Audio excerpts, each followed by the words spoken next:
አንድ ሰው ከበሰለ አእምሮ በትክክል የሚያስብ ከሆነ ፈጣሪውን ከተረዳ እነዚህ ሁለት ሐሳቦች ያስባል። እሱ በማንኛውም ሁኔታ ውስጥ ቢሆን በየትኛውም ሁኔታ ውስጥ ያለን ሰው ሲመለከት እንዲህ ብሎ ያስባል። አንደኛ እሱም እንደኔ ሰው ነው ብሎ ያስባል። ይህ አስተሳሰብ ምን ያህል ትልቅ መሰላችሁ? ይህ ሰው እኔ ያጋጠመኝ አጋጣሚ ቢያጋጥመው፣ እኔ በመጣውበት መንገድ ቢመጣ፣ ያገኘዋቸውን እድሎች ቢያገኝ እኔ የደረስኩበት ስኬት ላይ መድረስ ይችላል ብሎ ያስባል።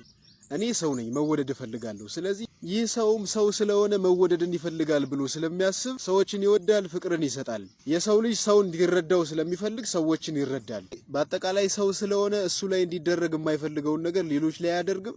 ሰዎች እንዲያደርጉለት የሚፈልገውን ነገር ደግሞ ለሌሎች ያደርጋል።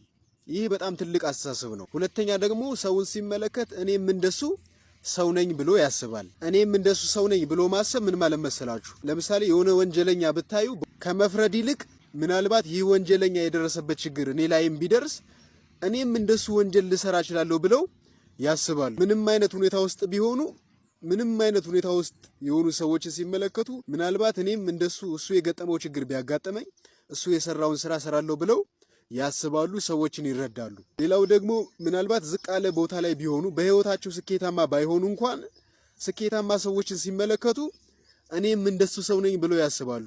እኔም እሱ ያደረገውን ነገር ማድረግ ከቻልኩ ያንን ነገር ማሳካት ማግኘት እችላለሁ ብለው ያስባሉ። ለኔ እነዚህ ሁለት ሐሳቦች የሚያስቡት ሰዎች ተፈልገው የማይገኙ ስማርት ሰዎች ናቸው። እናንተ ምን ታስባላችሁ? ኮመንት ላይ ያስቀምጡልኝ። ቪዲዮ ከተመቻችሁ 10 ጊዜ ኮፒ ሊንክ አድርጉልኝ። ይመቻችሁ። የሰው ልጅ ምንም አይነት የትምህርት ደረጃ ላይ ቢደርስ አእምሮ ካላደገ አስተሳሰቡ ህፃን ከሆነ የሚያስባቸው እንስሳዊ አስተሳሰቦች አሉ። የመጀመሪያው መንጋነት ነው። ለእነሱ አንድ ነገር ትክክል ነው ወይም ትክክል አይደለም የሚለውን ነገር የሚረዱት የሚያውቁት ሰው በሚያደርገው ላይ ተመስርተው ነው። አብዛኛው ሰው የሚያደርገው ነገር ትክክል ነው፣ ትንሽ ሰው ካደረገው ደግሞ ስህተት ነው ብሎ ማሰብ። if a lot of people followed that because that's right የሚል የተጣመመ ሎጂክ የሚከተሉ ሰዎች ማለት ነው። ለምሳሌ ሶሻል ሚዲያ ላይ የሆነ ሰው የሆነ ነገር ተናግሮ እየተተቸ ነው፣ እየተሰደበ ነው። እንደዛ አይነት አስተሳሰብ ያላቸው ሰዎች ያንን ነገር አብዛኛው ሰው እያደረገው ከሆነ የመከተል አዝማሚያ ያላቸው፣ ሐሳቡን መረዳት በሰውየው ቦታ ሆነው የሰውየውን ኢንቴንሽን መረዳት አይፈልጉም። እውነቱን ፈልጎ ከማግኘት ይልቅ መንጋውን መከተል ሰላም ይሰጣቸዋል። ከድህነት አካባቢ ከተወለደ ስለ ቢሊየነርነት ማሰብ እብደት ነው። ግን በታሪክ እንደምናውቀው ዓለማችን ላይ ትልልቅ ነገር የሰሩ ሰዎች የሆነ ሰዓት ላይ የማይሆን የሚመስሉ ሐሳቦችን ያሰቡ ሰዎች ናቸው። ግን አንድ እውነት ልንገራችሁ፣ ከመንጋው ተለይታችሁ ይሄ ነገር ልክ አይደለም ብላችሁ የምታስቡ ከሆነ እብድ መባላችሁ የማይቀር ነገር ነው። ግን እያደረግኩት ያለው ነገር ልክ ነው ወይ ብላችሁ ቆም ብላችሁ ማሰብ እስካልቻላችሁ ድረስ አእምሯችሁ አላደገም ማለት ነው።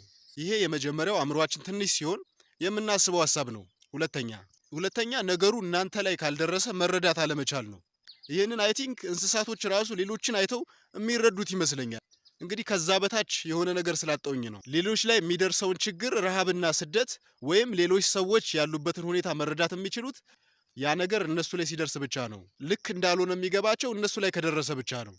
ባይዘዌ አንተ ሀብታም ሆነ ምንም ሳይጎድልብህ በድሎት እየኖርክ ከጎን በድህነት የሚሰቃየውን ጎረቤትን ካልተረዳው አደጋው ላንተ ነው። ይሄ ሰውዬ ከራበው አንተን ገሎ ሊዘርፍ ሁሉ ይችላል። ስለዚህ ሌሎች ላይ እየደረሰ ያለውን ትክክል ያልሆነ ነገር ልትቃወም ይገባል፣ ለራስ ደህንነት ስትል። ሌሎችም ይኖራሉ፣ ግን ለዛሬ ይብቃን። አእምሯችሁ ሲበስል የምታስቡትን ሐሳብ ማወቅ ከፈለጋችሁ ይህን ቪዲዮ መመልከት ትችላላችሁ። እና ደግሞ ሳልነግራችሁ ኔክሰስ ዩቲዩብ ቻናልን ሰብስክራይብ እያደረጋችሁ አይደለም፣ ሰብስክራይብ አድርጉ። እወዳችኋለሁ።